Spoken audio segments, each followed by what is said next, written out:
Continuando a leitura do livro A Morte é um Dia que Vale a Pena Viver, de Ana Cláudia Quintana Arantes. O capítulo Podemos Escolher Como Morrer, Considerações sobre Testamento Vital. Qual é a coisa mais assombrosa do mundo?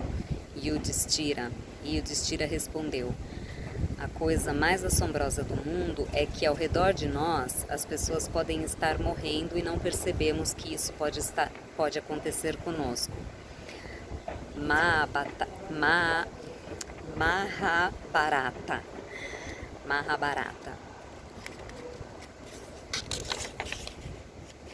A conversa sobre a morte entre um médico e seu paciente nunca será um momento fácil. Não é raro que essa conversa nem sequer aconteça, mesmo que o paciente tenha uma doença muito grave. Por trabalhar com cuidados paliativos há muitos anos, acabei desenvolvendo minhas técnicas para abordar o tema com meus pacientes e suas famílias. Mas decidi criar um documento para uso no meu dia a dia. Eu e um bom amigo advogado que estuda muito sobre ortotanásia, construímos um documento com diretivas antecipadas ou testamento vital. Quando comecei a conduzir essas conversas no consultório, percebi que o tema era bem-vindo se adequadamente abordado ao longo de 2 ou 3 consultas. A primeira conversa é um momento solene, não pode ser tratada como algo corriqueiro. Quando instituímos essa prática dentro de uma grande instituição para idosos, propusemos 4 novas perguntas na entrevista inicial do morador. Essa entrevista inicial tinha 19 páginas. No entanto, era muito comum ver que todas as perguntas estavam respondidas, exceto aquelas 4 que eram simplesmente ignoradas. Os primeiros a questionar as tais perguntas foram os próprios geriatras. O que o idoso vai pensar se a gente perguntar isso a ele? Decidiram, então, introduzir as questões no meio de outras mais simples sobre a atualização das vacinas e histórico de saúde. O resultado era mais ou menos assim: o senhor está com as vacinas em dia? Já foi operado alguma vez? Fuma? Bebe? Já ficou internado? Se tiver uma parada cardíaca, o senhor quer ser reanimado? Ficou até engraçado, pois era como se falássemos sobre um elefante branco no meio da sala fingindo ser uma mosca na janela. Claro que isso demorou muito tempo para se resolver e ainda assim as perguntas ficam simplesmente sem resposta. Até que a gerente da instituição decidiu fazer uma palestra aberta para os moradores e seus familiares. O tema era a finitude humana. Foi minha primeira palestra para leigos. Confesso que foi um dos momentos mais incríveis da minha história. Ser cumprimentada por dezenas de idosos agradecendo-me a coragem de falar tão claramente sobre algo que eles estavam precisando tanto ouvir. Dali em diante as perguntas foram feitas e respondidas. Essa conversa a respeito de diretivas antecipadas sobre o que queremos ou não para o final da nossa vida deveria acontecer primeiro entre os nossos familiares na hora do jantar ou do almoço de domingo. Para nossa segurança e de nossos familiares mais idosos ou adoecidos, convém que essa conversa ocorra em um momento em que não exista atividade nem progressão de doença. Deve acontecer na convivência, quase em um contexto filosófico, um papo-cabeça, como se diria antigamente. Muitas vezes o médico que já trabalha com cuidados paliativos não é aquele que terá a oportunidade de falar disso pela primeira vez. Essa abordagem inicial deveria ser feita por um clínico, pelo geriatra ou por qualquer outro médico que esteja pronto para fazer o diagnóstico de uma doença grave e incurável. Mas os médicos não recebem nenhum treinamento na faculdade para conversar sobre esses assuntos.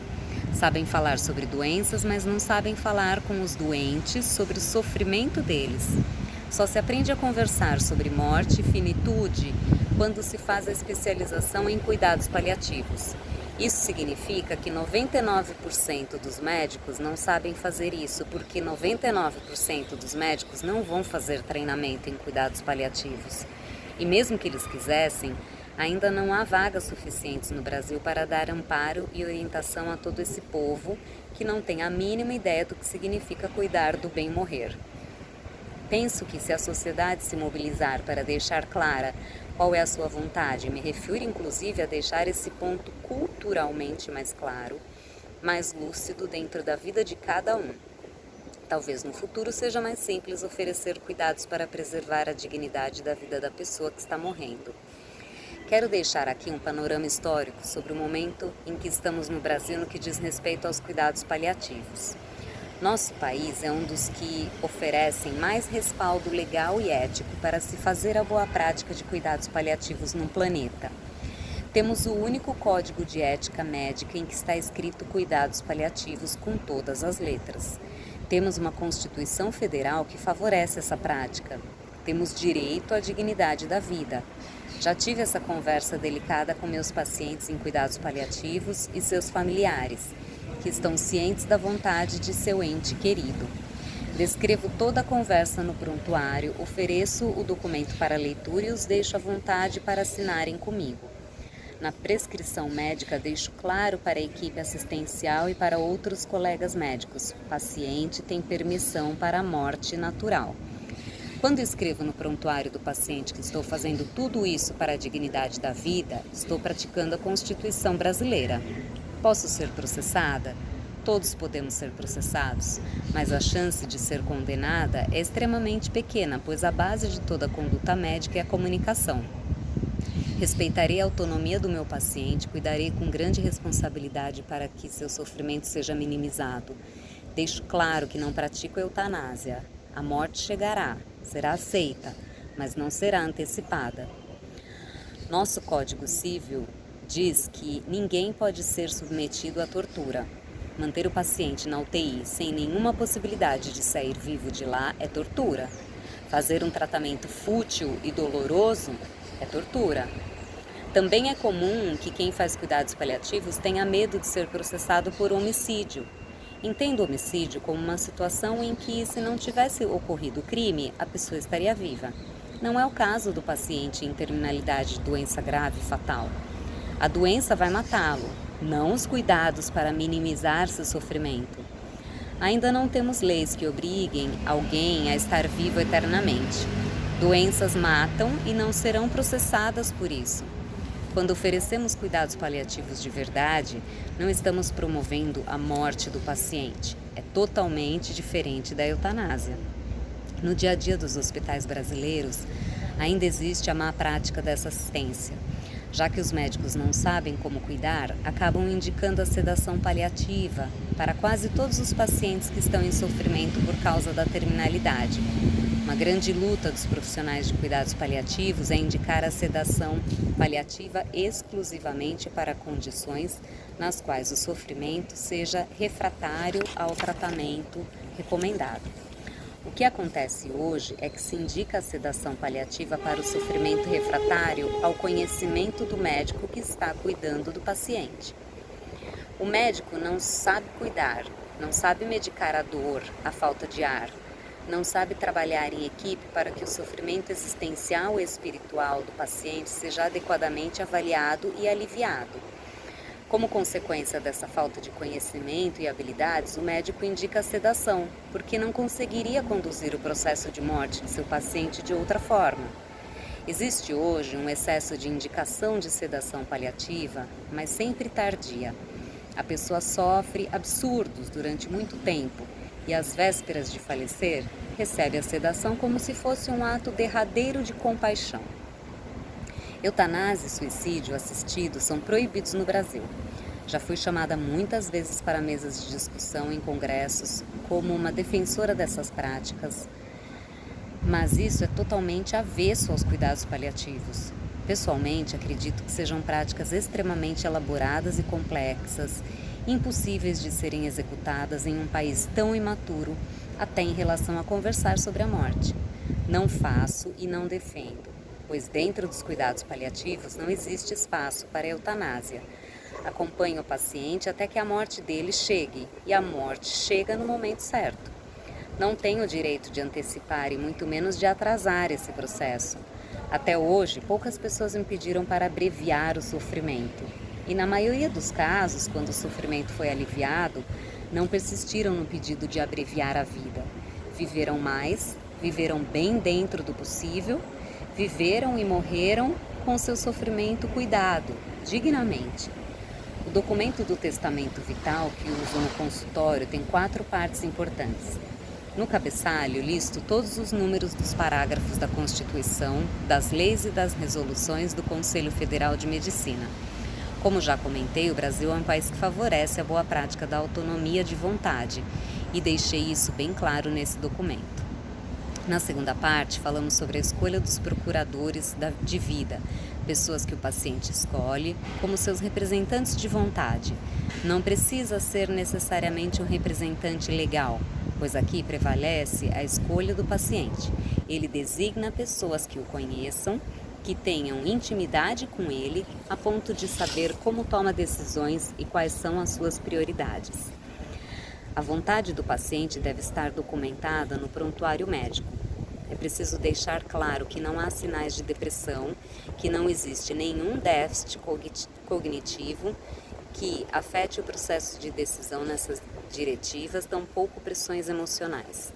Existem estudos em andamento em nosso país a respeito de diretivas para pacientes portadores de demência, mas ainda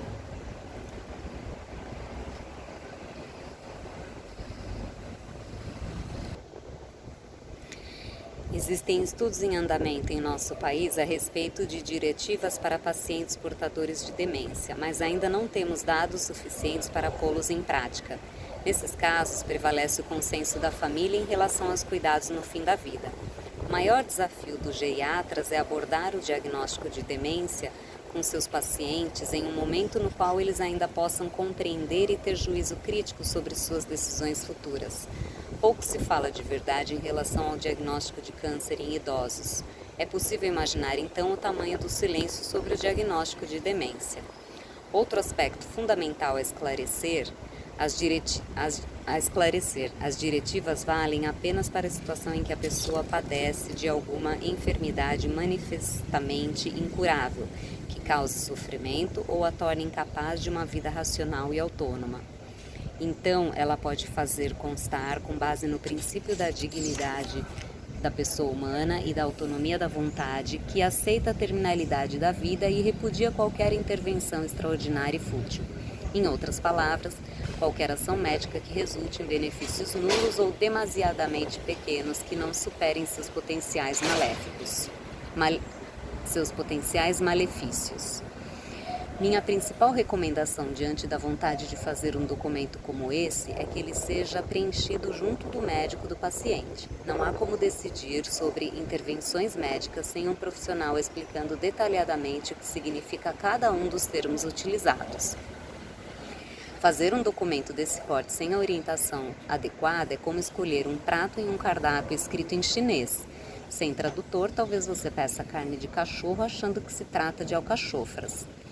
Na última parte do documento, a pessoa deve descrever como quer ser cuidada, abordando aspectos do dia a dia, como banho, troca de fraldas, ambiente e, finalmente, cuidados com seu funeral. Doação de órgãos, desejo de cremação e não realização de velório também são descritos nesse ponto. O melhor jeito de nos sentirmos seguros em relação aos cuidados e limites de intervenção no final da vida é conversando sobre isso em algum momento durante a nossa vida e com saúde. Quando se está doente, essa conversa, embora necessária, fica bem mais delicada.